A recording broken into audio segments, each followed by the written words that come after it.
Hi, welcome. If you don't know me, my name is Amber. I am an author and a freelance editor. I recently became a Fiverr Pro seller in book editing.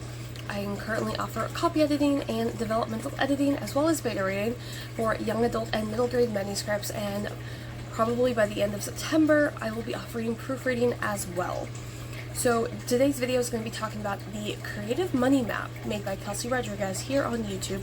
Her channel will be linked down below.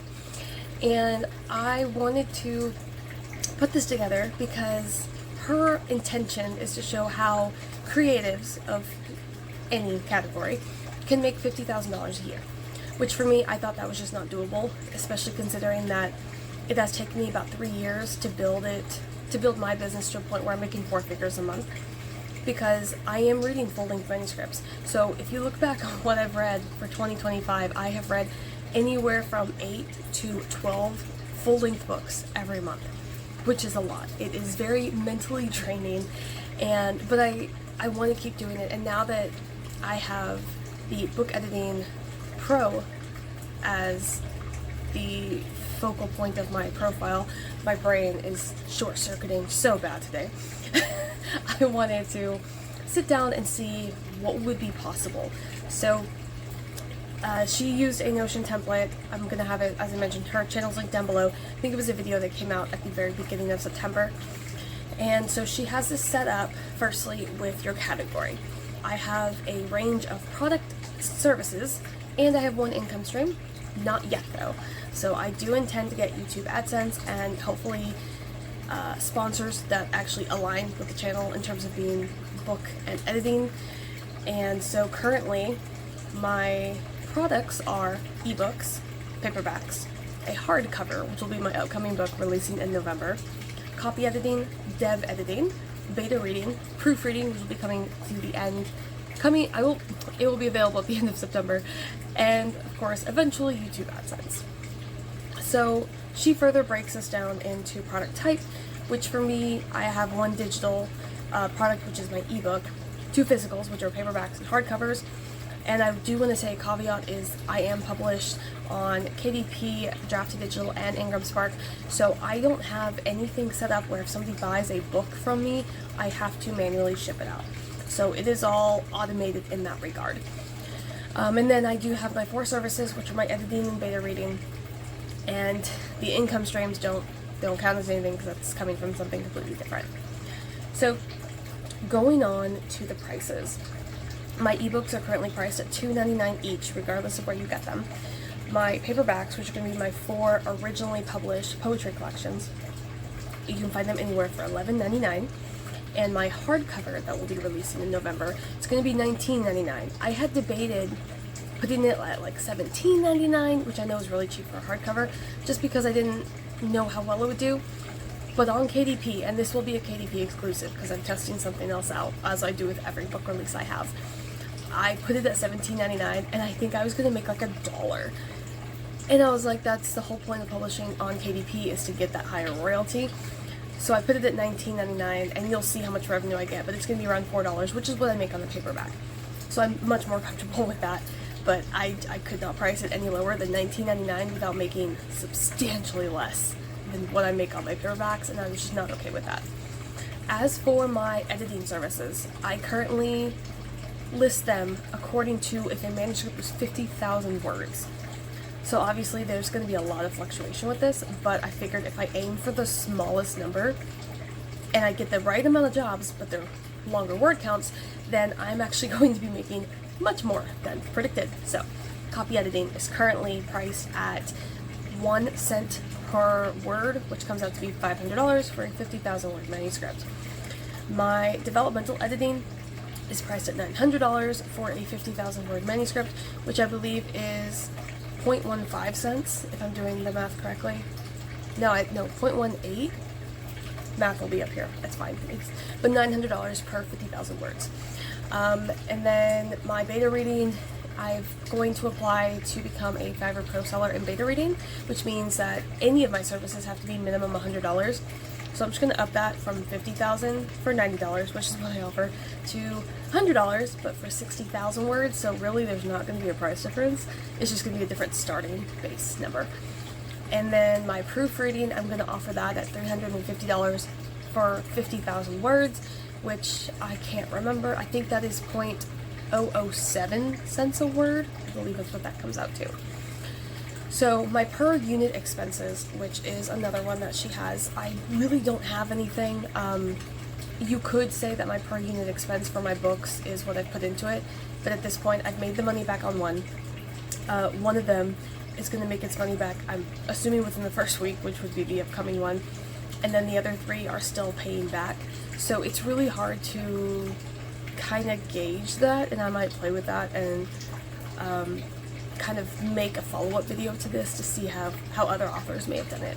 But at the moment, I don't have any expenses in terms of my editing, except for the 20% that Fiverr takes, but that comes out after I earn my money.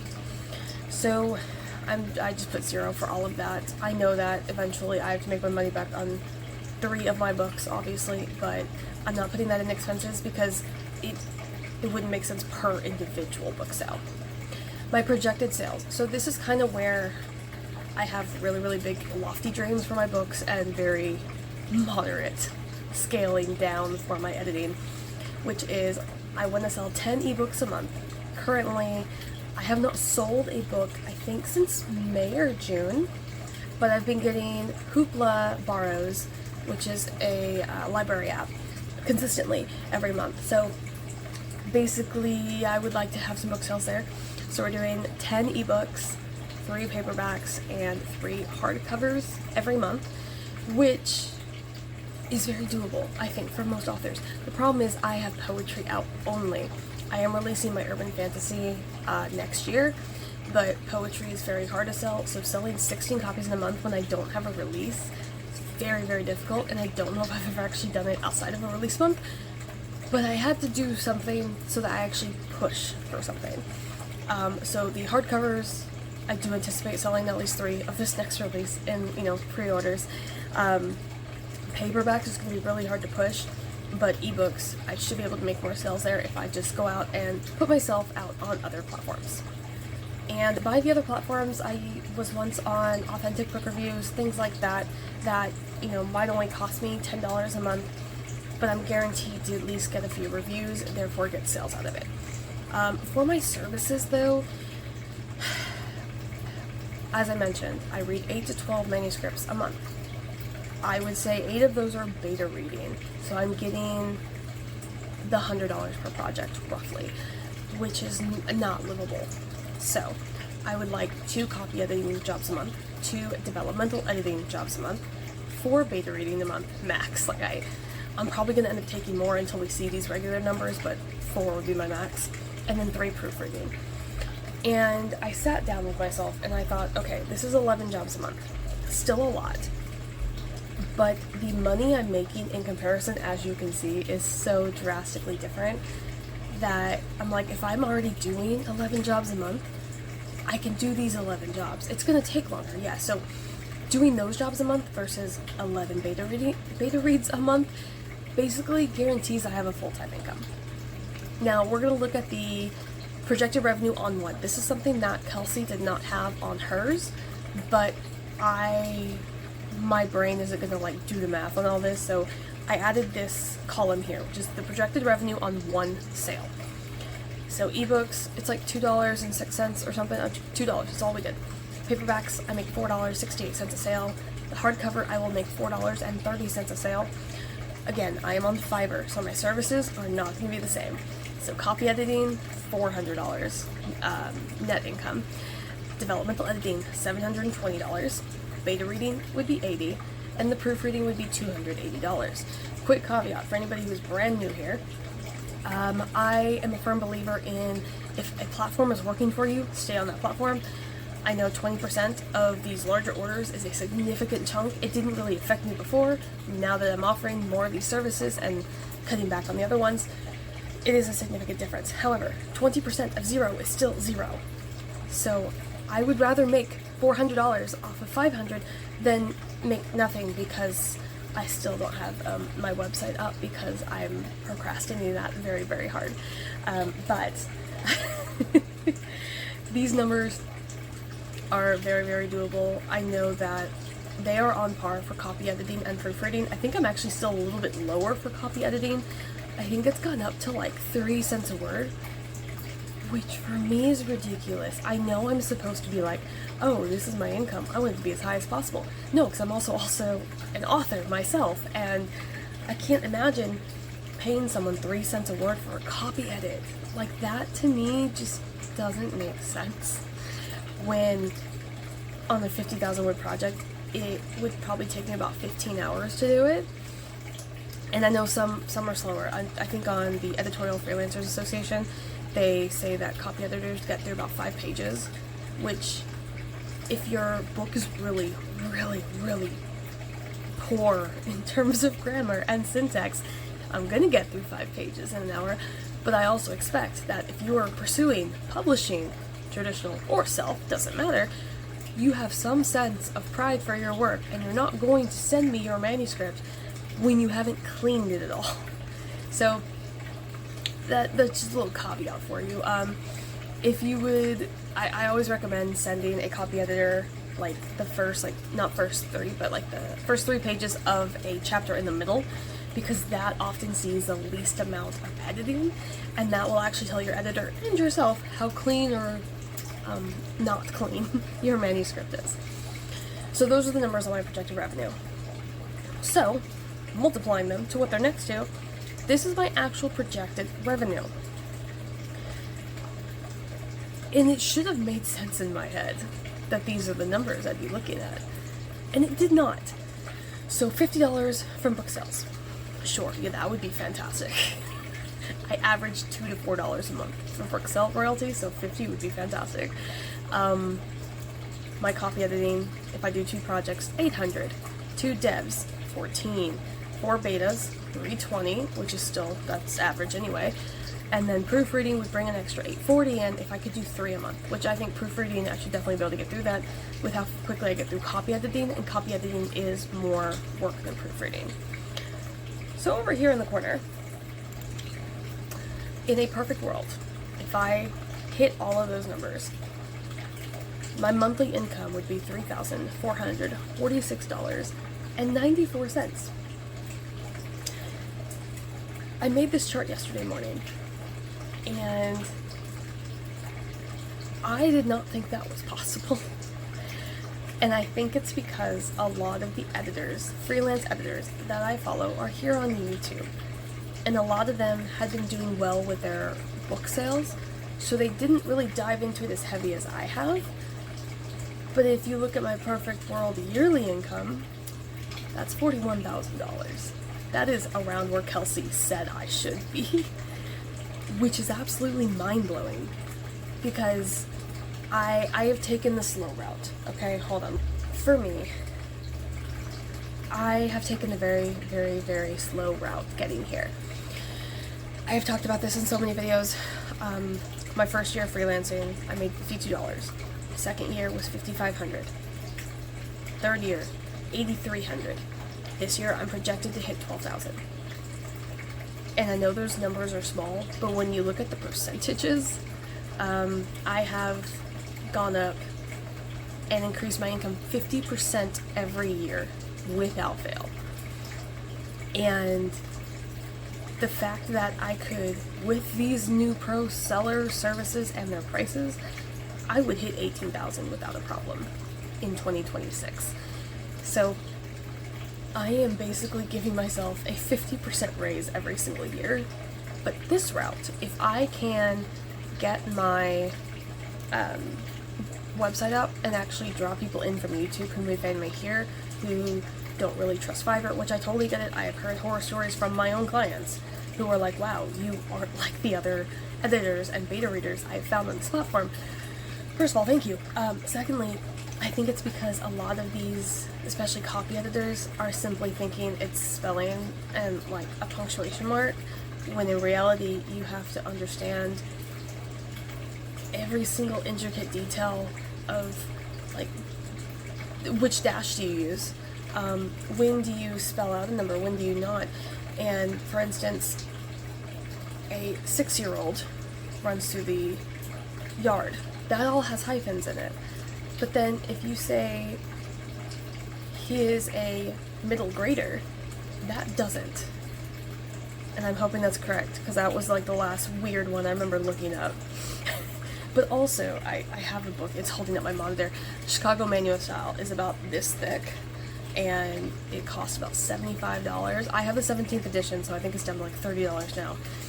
But there are so many little nuances that you will not know until you have trained yourself on it.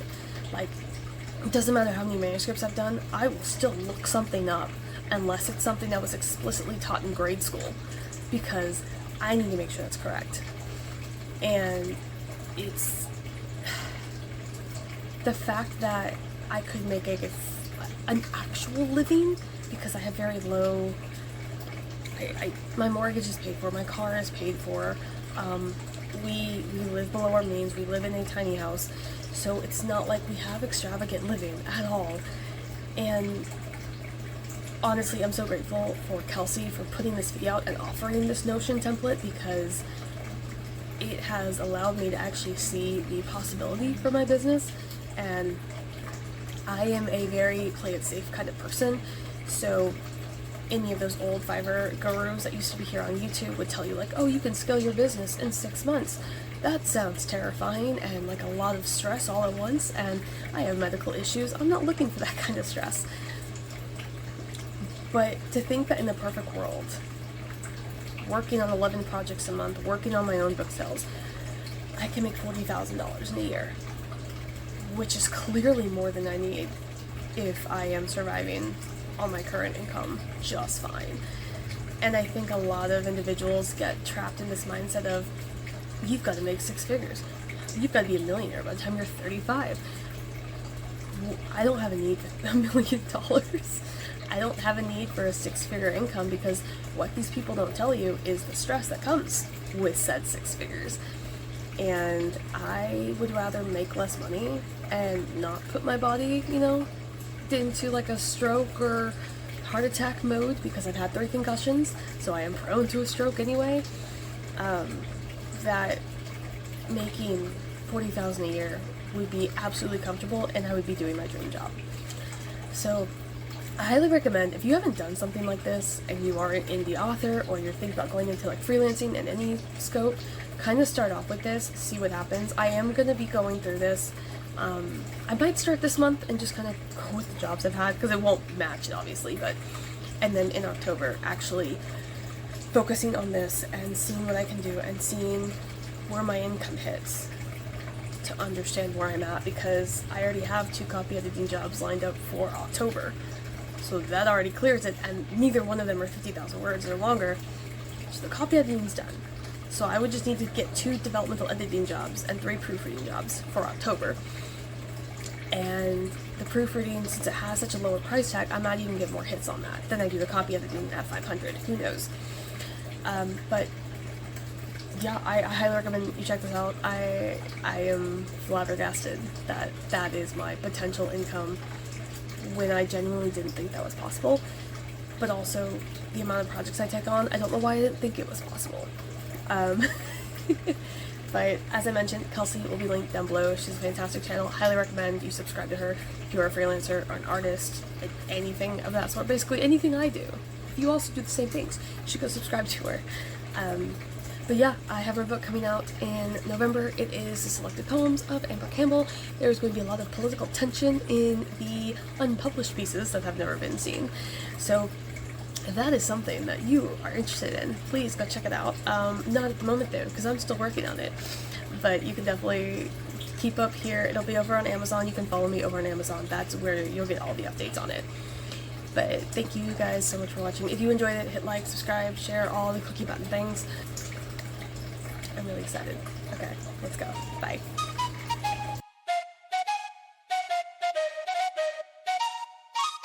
Let's go. I got big dreams, I'ma do big things. Yeah, you see me on the big screen.